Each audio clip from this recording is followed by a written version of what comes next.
I'm here today with Chuck McQueary. He is a CPA and MBA. He's had a long career in healthcare leadership. He's here with me to talk a little bit about accounting. How you doing today, Chuck? I'm doing good, Andy. I'm glad to be here with you. Great, yeah. I guess to start off, could you tell us a little bit about what your accounting degree did for you throughout your career, Right. how it benefited your career? Yeah, it's probably one of the best decisions that I made in terms of a career choice, in the fact that I actually started out in political science, thought I was going to go to law school, and I made a decision to go back and start working on an MBA early in my career, and during that process had to take several accounting courses. As a result, I found that I had a talent for accounting, which when I was growing up, I discounted doing any kind of accounting because my father was a CPA and there was no way I was going to go into an accounting career. But after taking the accounting course, I knew or felt like I had a talent for it. And so I went and took just a lot of accounting courses and got the equivalent of 2 bachelor's degrees, one in political science, one in accounting, and then launched into my public accounting career. So my accounting degree, really, the way I have always viewed it, has given me a great foundation. It is a type of study in which you really get to learn a lot about relationships. It's not just numbers. I really thought accounting was nothing but about math. Well, yeah, there's a lot of math in accounting, but accounting has relationships in terms of one thing has an impact on something else. And you can look at different elements in the books and records of a company that tells you a story.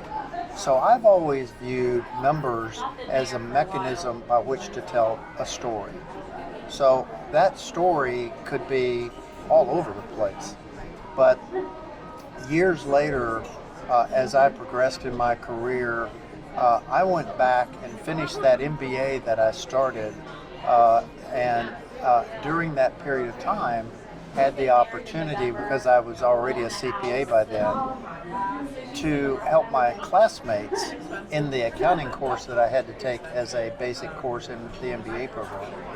And they were amazed because most of them were engineers, so they had a strong math foundation, but never understood that accounting could tell stories, could tell you relationships.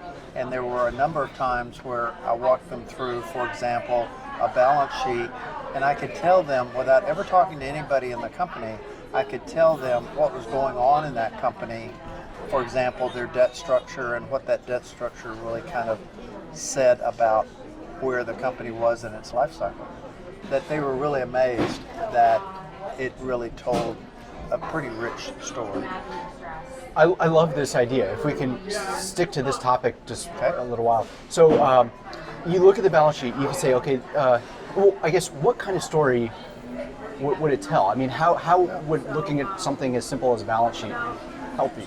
Well, let's take an example that you look at a balance sheet and it has a significant amount of debt that is on there, and you look at its equity structure, and you can kind of tell, for example, what the philosophy of the company is. If it has a heavy debt structure, but very thin equity, Maybe they're more risky. they may either be risky or they may have a desire to control the company and not give up equity. So the owners, who let's say is an entrepreneur, says, look, I'm willing to bank everything I've got on this company to be an entrepreneur, but I want to control it. I want to own the company. Got it. So they leverage themselves heavily so that they can maintain that equity position. So it tells you those kind of stories and a little bit about where the company is coming from. Yeah, you get a sense of the personality of the company based on their financials. That's Right. fascinating. Well, and then to leverage off of that, not not to use leverage as leverage, but you know, you look at the balance sheet and staying with that story that they have a heavy amount of debt. What would you expect over at the profit and the loss statement? A lot of interest payments. So if you don't see a lot of interest payments, what's going on? What kind of debt have they incurred? So they may have some convertible debt. Maybe they have some debt that says, look, you don't have to accrue the interest. It all balloons. And as you know, as an accountant, you have to account for it on the periodic basis. But you start to ask yourself, now that I know that they have a lot of debt, what do I expect now when I go into the profit and loss statement to see, and what does that interest have as far as an impact on the ability of that company to run? So. This is fascinating. Very good stuff. We'll move on to the next question, which is, do you have to be a certain type of person to be an accountant? Do you have to be a numbers person, for example? Well, that's a good question. I've never really thought of it that way, of what type of person. I think it helps if you're a numbers person. If you don't like numbers, you're not going to like accounting. Sure. But I don't think you have to be, let's say, extroverted versus introverted. Okay. A lot of people look at accountants and say, well, they're all introverted. I don't think I'm an introvert. I think I'm an extrovert and have always enjoyed people. See, a lot of misnomers about the accounting profession is that you basically have your green eye shade and you sit in the corner and you don't talk to anybody and With your calculator. And you got your calculator and you're just crunching numbers, or in today's environment you got your spreadsheets and you do all that. Well, there's that element of the profession, but if you're not a people person, if you can't relate to people and you can only relate to numbers, what good are you going to do with all of those numbers? Sure. You got to be able to communicate. Sure. So I don't know if it's necessarily a one type of person or not, but if you said, I hate numbers, accounting's probably going to get frustrating for you. Okay. Could we pivot to AI? Yeah. What are your thoughts on AI? How is it impacting companies or accounting? Well, I think my personal opinion about everything that I've studied, and I've actually taken some CPE courses to stay current on AI, that I think AI is a lot of people are saying, is a tool. It is not a replacement for human knowledge or, you know, one of the things that I talked about just a couple of minutes ago about relationships and the fact that things are related on a balance sheet versus a profit and loss statement versus a cash flow statement. AI is going to probably assist in companies that have a lot of data, that data can be distilled down, but it's going to take an accountant, it's going to take somebody looking at it and saying, I think that has a story to tell, and I think this is the story to tell. I don't know if AI is going to necessarily be able to tell the story, but it's going to help build the story. It would be interesting if it could write a narrative. I know ChatGPT can sometimes write narratives and essays, so maybe it can. You know what? I did see once. You can drop a financial statement into ChatGPT, Yep. and it will tell you an analysis. It's not very good. It's pretty, but it can. It's getting there. But I can tell you what AI is going to be good at is comparable analysis. You can drop into AI a variety of financial statements. And I think AI would actually be pretty good at coming up with a comparison and a contrast. Oh, do your investment analysis for you. Well, or do strengths and weaknesses of a company. So let's say you have a client that you're trying to figure out if they're in good shape, bad shape. You always want to do some industry analysis. AI would be good for that, because then it could go out and pull a lot of data and say, their current ratio and your client's current ratio, not really that strong, but from an industry standpoint, they might be stronger than other people in the industry. So it might be a good tool for a comparison standpoint. Would you recommend accounting still? I know, you chose this path, and if you were in college now, would you choose it? I would choose it 100%, and here's why. Is that it's a good foundation for a variety of careers. It's not, people get hung up on, in college, they get hung up on in a number of ways, but let's take accounting as our focus today, that if I take accounting, I must be an accountant. Sure. Accounting is a great foundation of knowledge that can be used in a variety of ways, which is what I've done in my career. I started out in public accounting, got to see a lot of different industries. I was an auditor in accounting. I wasn't a tax person. You don't want me to do your tax work. But I did auditing. Got to see a lot of industries. One of the industries that I fell into through my clients was healthcare. Now, I do very little accounting in my career. I really shifted my focus to operations. So you say, oh, well, you changed careers. In a way, but every day I use accounting when I'm doing operations because of those relationships, and accounting gives you results, and you can kind of see if you're being successful. So it's possible to make that leap from the financial side to the operations side. That's good to know. Well, I've seen people hop in other directions. They can go into the computer side.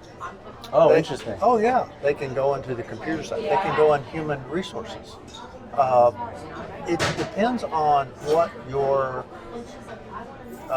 drive and motivations are, and where you want to go in your career. And the reason I recommend 100% starting in accounting is it's a good foundation. Don't let it restrict you. It's the language of business. It is the language of business.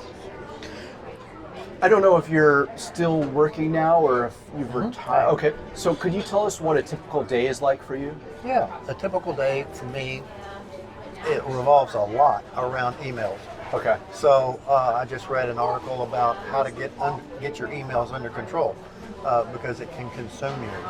But I deal with both some not-for-profits as a board member, as well as a client that's a healthcare client that really wants me to assist them both in looking at their accounting records. They use QuickBooks. QuickBooks is a fine platform to operate under, but it also has so much flexibility that somebody who doesn't have a good accounting background can really mess their books up. And that's what I have found in this case. Agree, 100%. So, it's got pluses and minuses. But I do a lot of board type work, advisory board work. So I will either get an email, and then that might trigger having a conference call, a Zoom call with a CEO to answer some of their questions. And it's not just accounting. It's operations, it's finance, it's organizational. It's like I've got a CIO and a CTO. What's the difference between those two, and how do I referee between those two? So my day is really filled with a lot of variety, which is exactly how I like it. Sure, keeps things interesting. It really does. So you went from public into industry. Right. So could you talk about the hours and pay, how that changed for an accountant? Yeah. It's real interesting. In public accounting, you don't make a lot of money.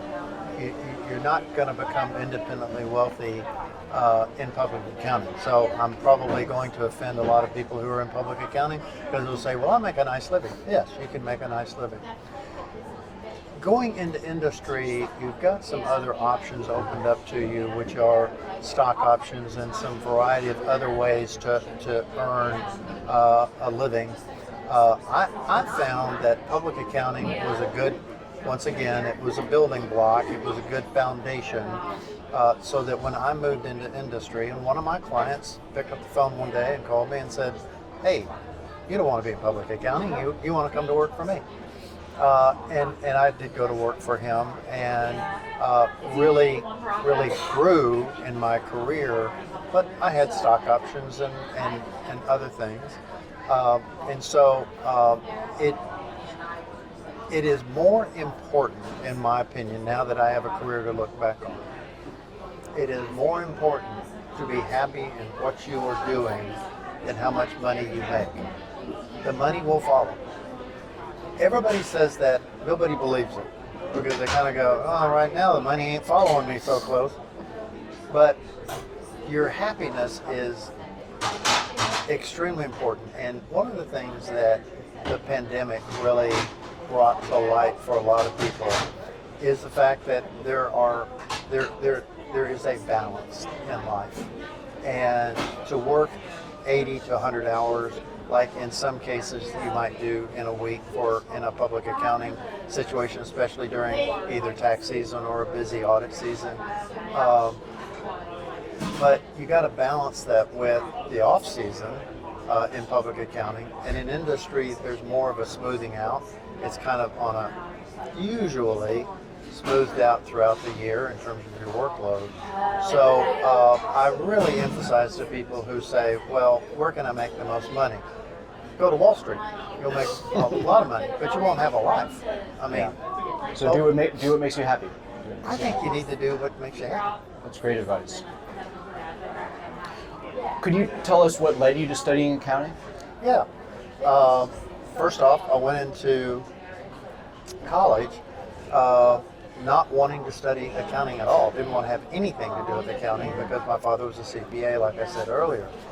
And I got my bachelor's degree in political science thinking I was going to go to law school. That did not work out. And went back and started working on MBA and had to take all these preliminary courses like accounting, and learned I had that talent. So as a result of that, it kind of led me into making that decision to go into accounting and pursue it and learn a lot more about what that really meant. So kind of how I kind of led into accounting. And could we get into a couple war stories? Do you have it? Yeah, I know I'm putting you on the spot, but No, that's fine. I'll tell you the most critical time in my career. I'll leave the name of the company nameless, okay.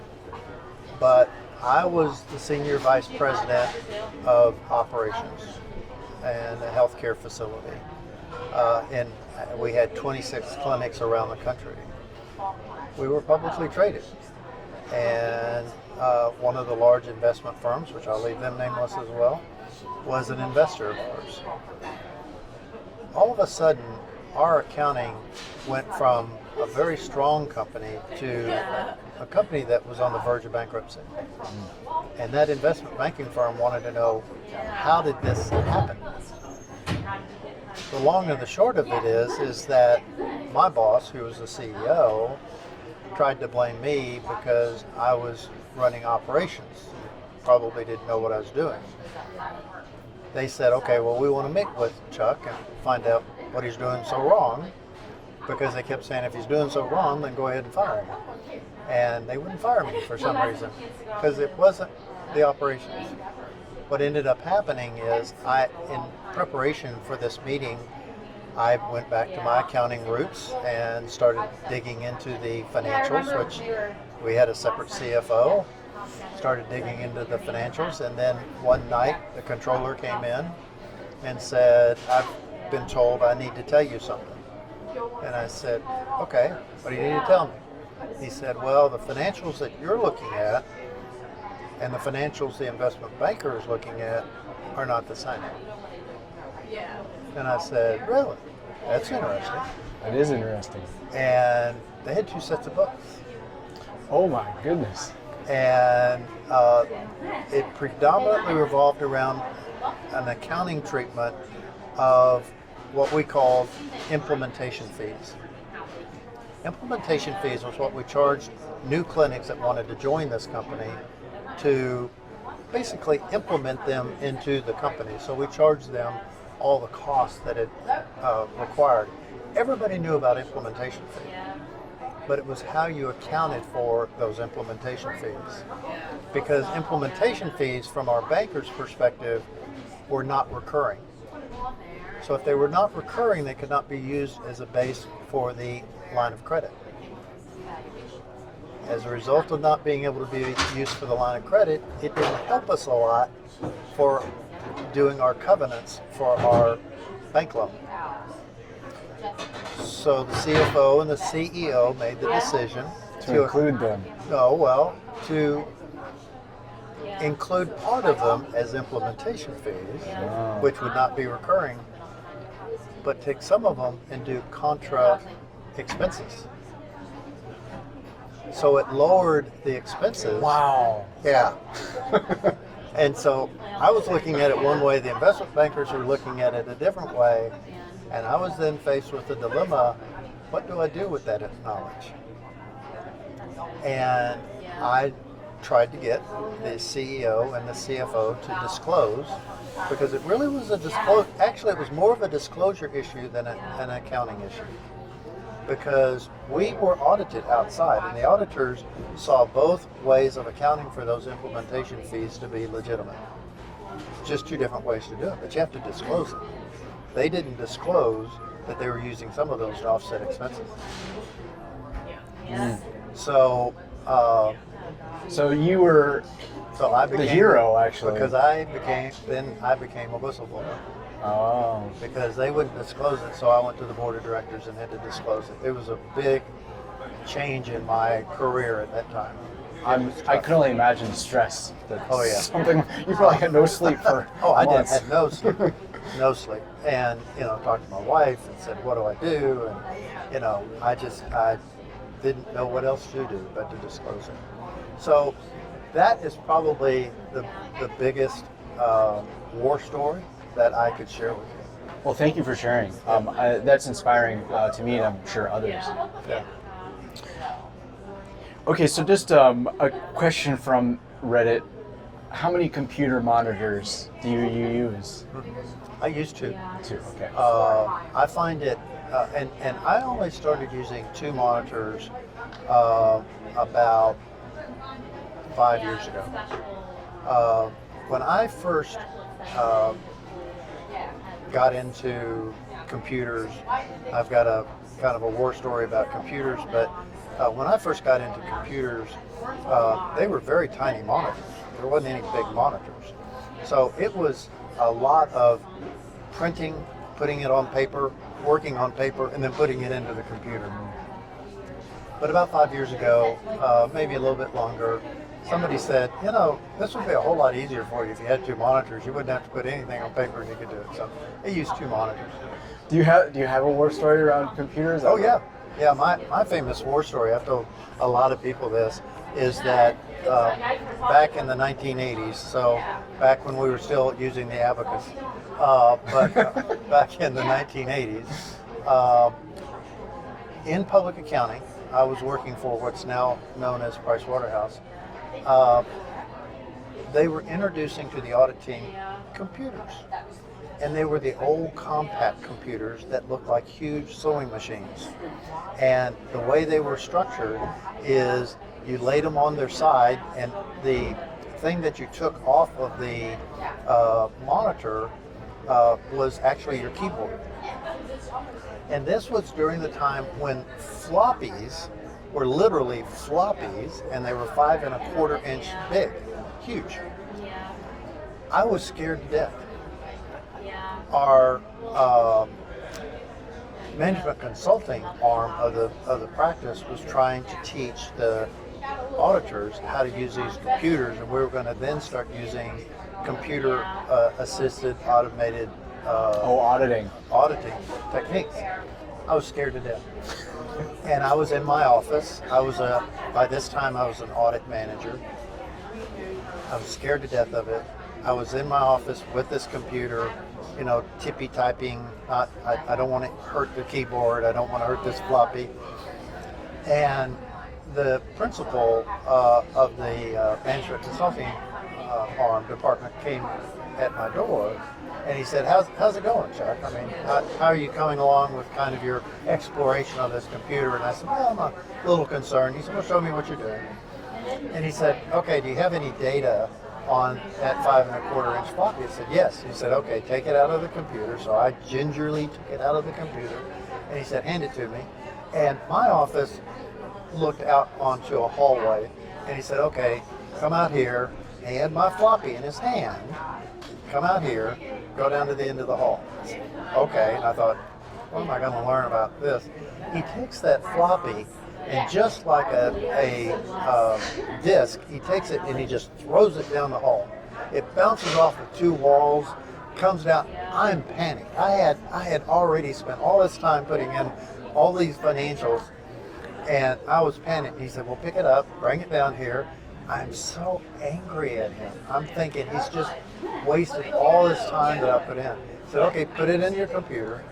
And I put it in the computer. It just worked. Perfect. Okay. That's great. And he said, and so he said, look, okay, for your next lesson, he said, go ahead and pack up your computer, because it was portable. That's why we could take it out in the field.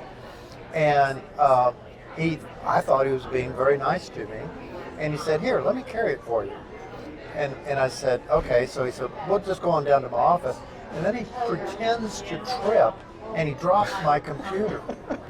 And I think, oh, my life is completely over now. Of course, he starts it back up. Everything is fine. And this is even back in the 80s, when computers are not as sturdy as they are today. It's amazing how people just throw computers around today and they just work. It sounds like he was a really good principal. Well, not only was he a good principal, but he is now a dear friend of mine, and we've been friends for over 45 years. That's great. Yeah. That's such a good story. Yeah. Well, you already gave the advice that you should do what makes you happy, the money will follow. Do you have any other advice for Gen Zers out there who are considering majoring in accounting? This could be accounting advice, or if you have any life wisdom, career wisdom. Right, sure. Well, I don't know if I carry around a whole lot of wisdom, but I'll tell you what I think, and then you can take it for whatever it's worth to you. But I think that I truly believe you have to spend the time in your early career of building good foundational support for your later career.